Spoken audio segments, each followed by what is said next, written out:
Welcome back, campers. In our last episode, we traveled to New Mexico and stayed at a cool and aptly named RV place called Nomadland. We then checked off a bucket list item, visiting the VLA. In this episode, we get to check off another bucket list item as we cross over to Arizona to visit a pretty big hole in the ground, and it's not the one you're thinking of, or maybe it is. Keep watching to find out.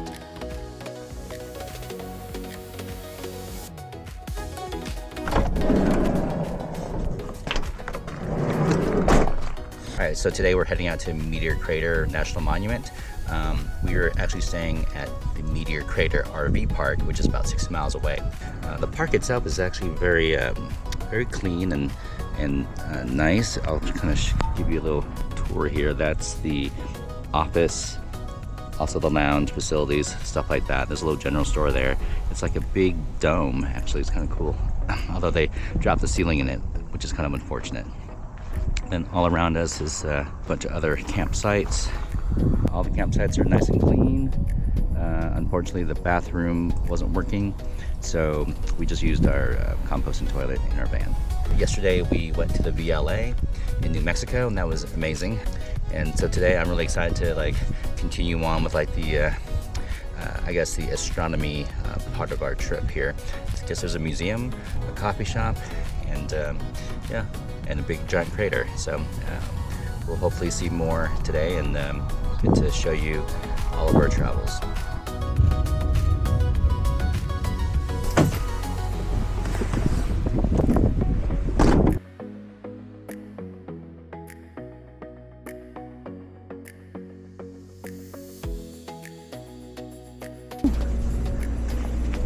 Look, there's Scout.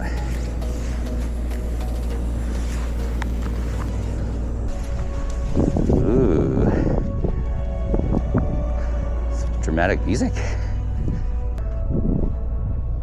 Most important part right here. After a quick caffeine fix, we checked out a short film in the theater and perused the museum, which offers hands-on exhibits where you can explore the science and history of meteorite impacts around the world. Then, on to the tour. This beautiful rock, it is 4.6 billion years old. It came from the Mars and Jupiter asteroid belt before making its way over to Earth.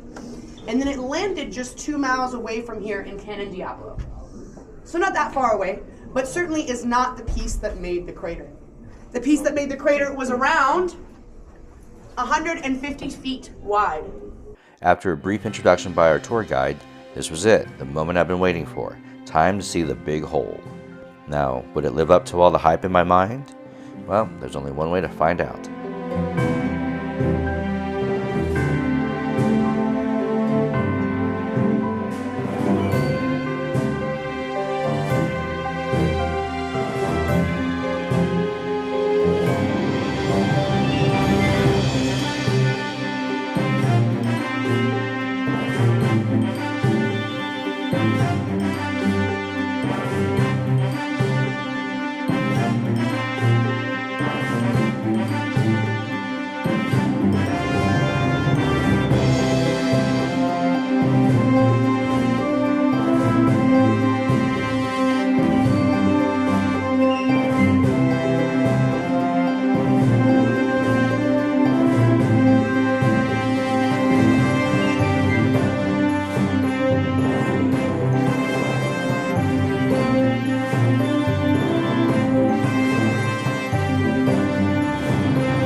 Meteor Crater Monument.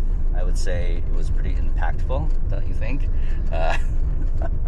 It was large and it was huge. It was really fantastic. The guided tour was really great. We really learned a lot.